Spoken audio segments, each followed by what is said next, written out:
I missed the plane crash footage. I was going to tell you, on CNN, I haven't seen it since. They a Cessna in outside Orlando, Florida, was trying to do an emergency landing on a golf course. Sounds reasonable. Oh, right there, we just missed it. Oh, damn it, we just missed it. Ben went right to CNN, being quick on his feet, but we missed it by a half a second. And I don't know if it hit a power line or something, because it was coming in nice, it looked like, and then all of a sudden it just cartwheeled into a telephone pole. It looked like, I don't know the story, it looks like the guy's going to be okay, or whoever was in the plane. Yeah. But the plane was right next to a car just driving. This car is just driving down the little country road, minding its own business, probably looking at the view of the golf course, not really knowing what's going on. And this plane was literally right next to the passenger window. Wow. You got to see the footage. It's pretty cool. I just love living during these times. You get all this footage every morning now. Every dope has a video camera out at a golf course. The hell was what were they videotaping before the plane came down? I don't know. I think it was some kind of news helicopter that was either in the area or found out that this plane was in trouble, so they decided, hey, we might as well get good footage of the crash. You ever see the footage of the plane that's crashing? I think it's in the Indian Ocean. It was hijacked years ago, and they wanted them to fly somewhere, and the pilot's like, look, we don't have the gas to do this. It's like a major airliner. Oh, yeah. And they're hitting the ocean. It's really... A lot of them actually survived. 767 does a little cartwheel. Oh, yeah, it's great. Yeah, nasty. A lot of those people lived. One of the ones that was unbelievable was that one that crashed, I think it was Iowa and Nebraska in the cornfield. It's United DC-10. Yeah. Oh, man. Just flipping on fire, and people walked away from that one. A lot of people walked away. Jeez, get out of here! Come on. The pilot survived that one too, right? Yes, all of them. And there was a pilot in first class who flew for them that they called up to the front to help. Yeah, he was a guy. He had a lot of experience with the aircraft because they lost their hydraulics. Yep. They weren't able to steer the plane in any way but using the engines on the wings. The two engines on the wings. There wasn't one on the tail. The tail one blows up, sends metal through their hydraulic lines. Now they have no control of the plane. So all they could do is give a little more power to the left engine or the right engine to try to steer it. So they're bringing it in, and when they did a great job right up to the runway.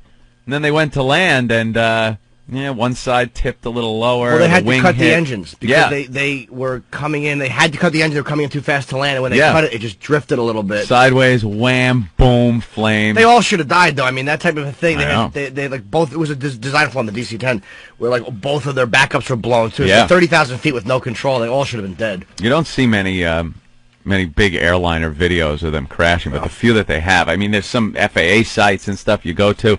You ever see the one where the guy couldn't quite get off the runway and runs into a big forest of trees on the runway? Yeah.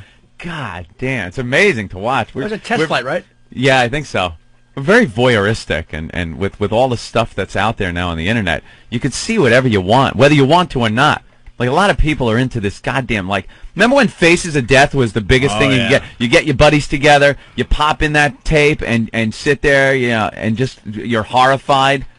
That was like the most extreme you can get. And looking back, that was nothing. It was fake, a lot of it. A lot of it very fake. The electrocution, that was never phony. filmed. I know, never filmed. The monkey, that's the famous one. The little monkeys where they were eating the monkey brains, and they showed the rich people sitting at the table with the monkey head through the table, and they were hitting the monkey on the head with a little chrome hammer to break his skull, and he's alive because you want the brains fresh. And then they show them scooping out this gelatinous material into their mouth. Nauseous. But it was all fake.